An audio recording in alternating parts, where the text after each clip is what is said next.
Wade Thomas, welcome to the Human Capital Innovations Podcast. Thanks for having me on, Jonathan. Look forward to it. Yeah, me too. I've been looking forward to this episode, and you have some really great expertise, and you focus on a topic that I think is super important and perhaps one that we don't give enough time and attention to in a corporate setting. And that is the power of compassion and empathy and the benefits of a heart-based culture. So, sometimes we think from a corporate mindset, we kind of have this paradigm of everyone being all buttoned up and having, we say, quote unquote, be a professional, in the workplace. And I think what people mean by that implicitly is don't show your emotion at work, keep that stuff separate, and just show up, be productive, be efficient, get stuff done. And I think if we haven't learned anything else from this pandemic, hopefully we've learned of the importance of empathy and compassion towards our people, and that people are people, they're human beings. We need to be able to connect with them authentically. And as we have organizations and cultures built around more of a heart-based approach where compassion and empathy are not only tolerated but encouraged, we can have a more healthy, psychologically safe workplace where people are empowered and enriched, and that will enable us to get the most out of our people from a productivity standpoint as well. So it's really a win-win across the board. So I'm thrilled to have that conversation with you today. As we get started, I wanted to share Wade's bio with everybody. For over 2 decades, Wade Thomas has served as a strategic talent executive who guides leaders to develop and shape organizations from the perspective of high performance management coupled with compassion and empathy. Wade's approach has helped businesses solve critical issues based on skill sets, attitudes, and actions of people, the essential ingredient for building a sustainable competitive advantage. Wade's formula for success is founded on building a culture of compassion and empathy, which has proven to drive business success for hundreds of organizations. As the founder and CEO of Aim to Win, Wade has coached and consulted with hundreds of leaders who are now practicing the principles of bringing out the best in high-performing individuals and teams so that they are equipped to achieve organizational excellence and business growth. Wade resides in Phoenix, Arizona with his family and gets invigorated by taking in a game of soccer, playing a round of golf, or hiking the local foothills. And I love that. I share a love for the outdoors just like you. And everything about what I just read in your bio just closely resonates and connects with me and my purpose, my vision for how I try to move things forward in a positive direction. So I look forward to this conversation with you today. Anything you would like to share with listeners by way of background or personal context before we get into the discussion? Well, I think the bio is pretty thorough, but I would add that compassion and empathy isn't just an idea I've lived it. I've lived it in my own leadership journey, for the past 25 plus years. Excellent. Excellent. Well, thank you so much. So let's dive right on in and talk about heart-based culture. What do you mean by a heart-based culture, and why is it important for the workplace? So the heart-based culture, really, I use that term to describe what it looks like when you bring compassion and empathy into the workplace, into the business. And when you do that, you can really start feeling, a change in the culture, the environment, just the vibe of the organization. Yeah, absolutely. Very good. So what do you see, so if we're trying to drive a heart-based culture, what do you see as the primary benefits? And then let's get into talking about compassion and empathy and how we can leverage that. So there's a number of benefits to having a heart-based culture, some of which are things that we just know, that we've all experienced, and some of them are a little bit less obvious. So starting with the obvious is when you have a heart-based culture, what you'll find is you'll attract, retain, and engage the best people in your business. People like to work in an environment. They're attracted to it. Word gets out.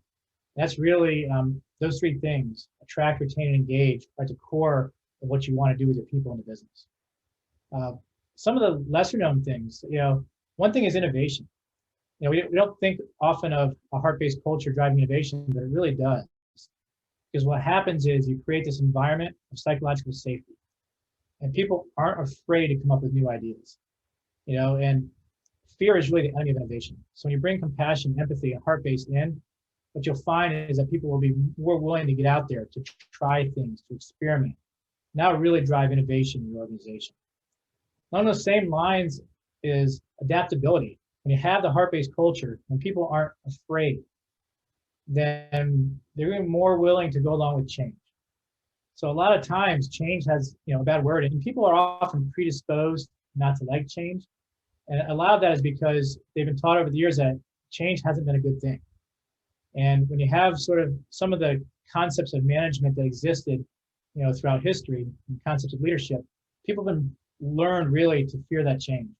So when you're able to turn that around, when you have the compassion and empathy, and people believe that you have their best interests at heart, then what happens is, okay, change is now okay, because we know there's going to be a lot of upside to this change. We trust the organization. But by the same token, we're going to see more collaboration. So again, if you look at the opposite of the heart-based culture, what you'll find these mindsets that everything is limited. It's a scarcity mindset. And so you get more competitive. Again, when you put the heart-based culture in, you come at it from an angle of abundance. There's plenty of rewards to go around, all that kind of thing. And so people are more willing to collaborate, to work together. They don't feel like they have to be competitive. And so those are all really powerful things within an organization. But a heart-based culture also works outside of the organization.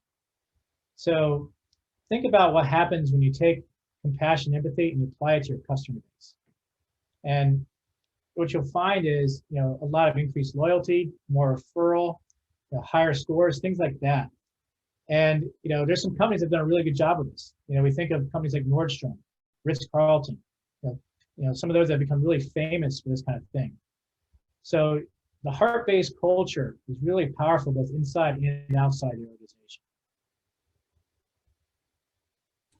Yeah, great. I love that. And what comes to my mind as you were describing all of those benefits, both kind of the more obvious ones and perhaps the ones that are less obvious, maybe a little bit below the surface or secondary benefits, is that everything that we want within an organization, traditionally, as we think about the existence of a corporation and value to the shareholders, value to the customers, efficiency, productivity, innovation, like all of those things that make up the business case for whatever we choose to do within a business, all of those are derived directly from having a heart-based culture and focusing on compassion and empathy. So it's not just about the warm fuzzies of it all and like making everyone sit around and sing Kumbaya and hold hands. It literally is to the benefit of the business and all of those aspects that you just talked about in terms of the business case. But it also recognizes the humanity of the people that are helping the business to be successful, which from a moral and ethical standpoint, I believe is just as important as the business case. So the business case coupled with the human case, it's a no-brainer that we would want to have a human-centric, people-centric approach to how we lead our business and how we manage our people. So building in the compassion and the empathy, having a heart-based approach doesn't mean that we've gone all soft and we can't have a competitive edge in the workplace and in the marketplace. It's quite the opposite. It's one of the tools to help us have a competitive advantage. Yeah, that's true. And the way I look at it and the way I came about this, I did not start with compassion and empathy. I started throughout my leadership career with a drive to get results. And what happened throughout my career is I learned that the best way to get those results was through compassion and empathy. Surprise, right? We want to be treated well, and the leaders that have the best results are the ones that are really able to tie in to the people that follow them, able to build those relationships, heart-based relationships. Yeah, and well, that really gets to the next point I wanted to cover with you, and that is, how does this connect to being an influential and impactful leader? It's really at the core of it. And, it's, I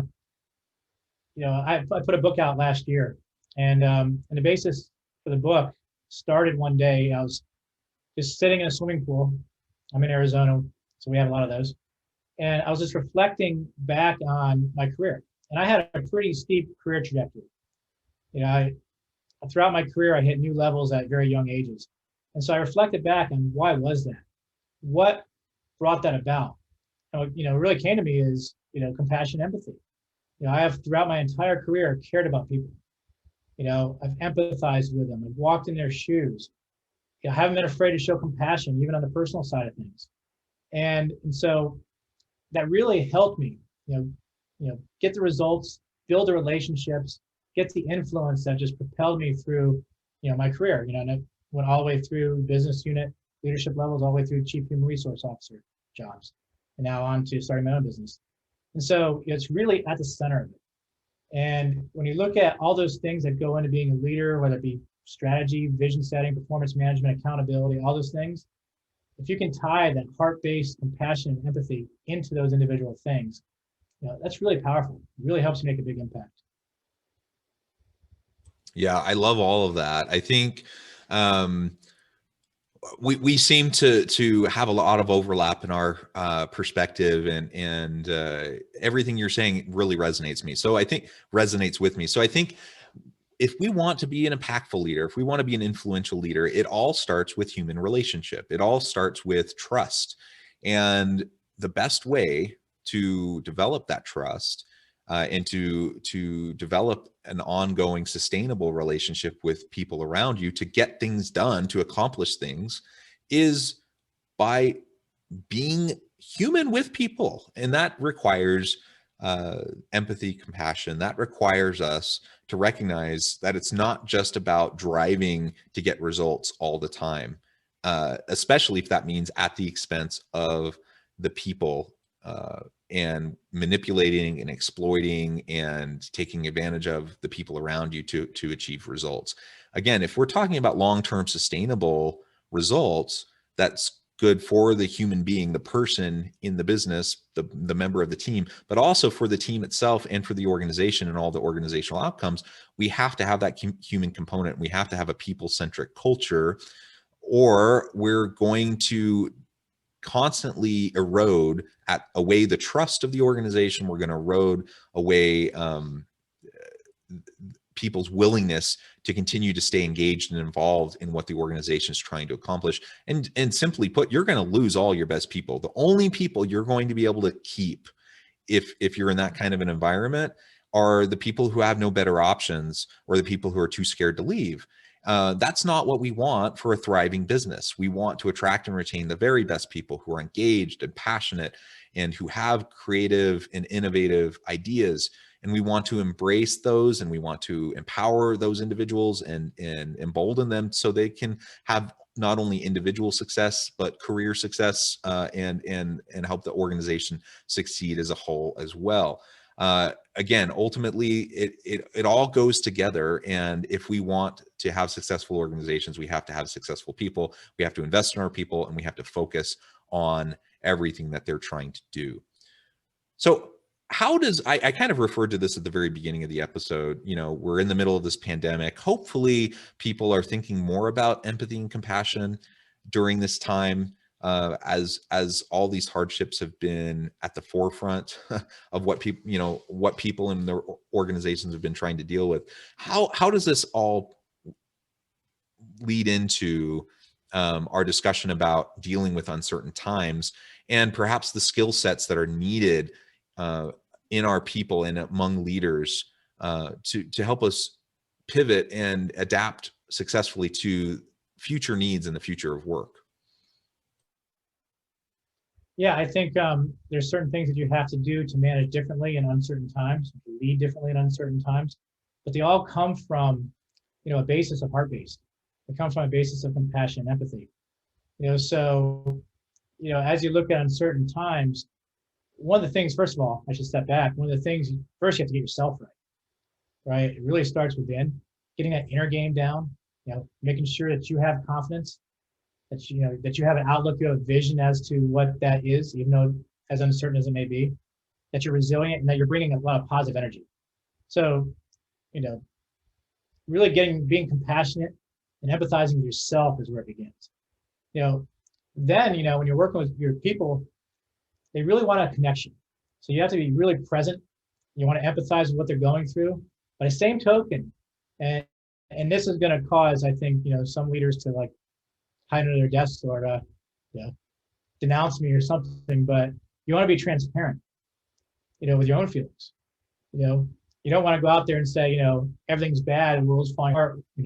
Hide under your desk. No, but you want to be honest about what's going on.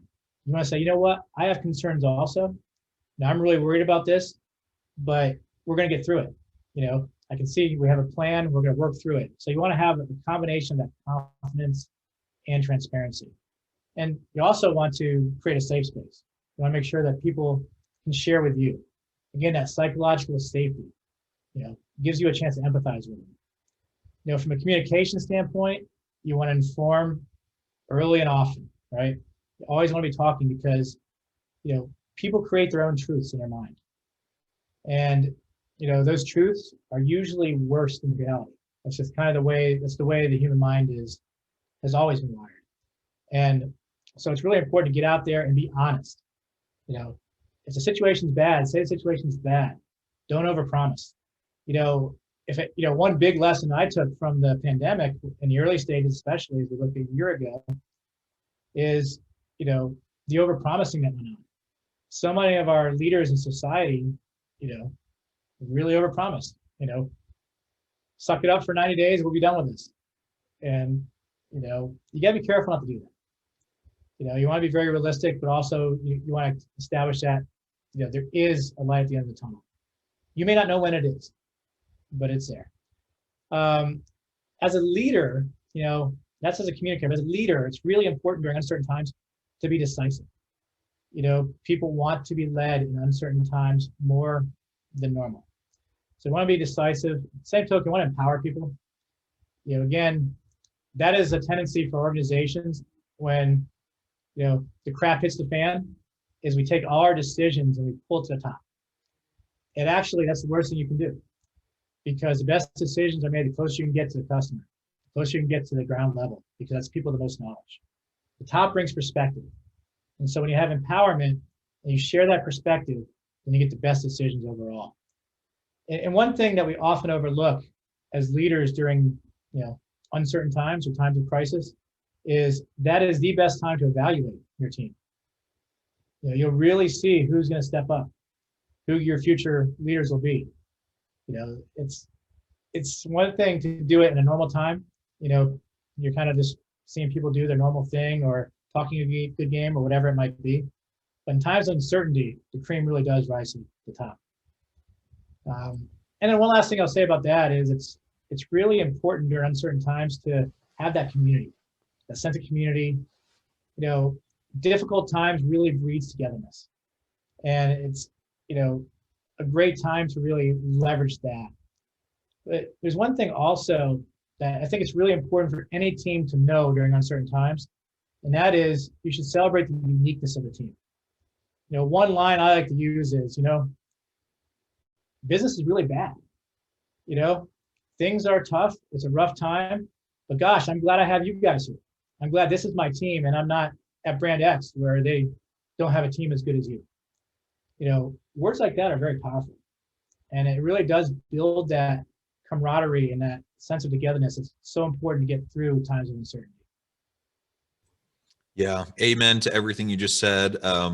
I think especially during this pandemic where people have been working remotely and been so socially isolated, it's been a really difficult time.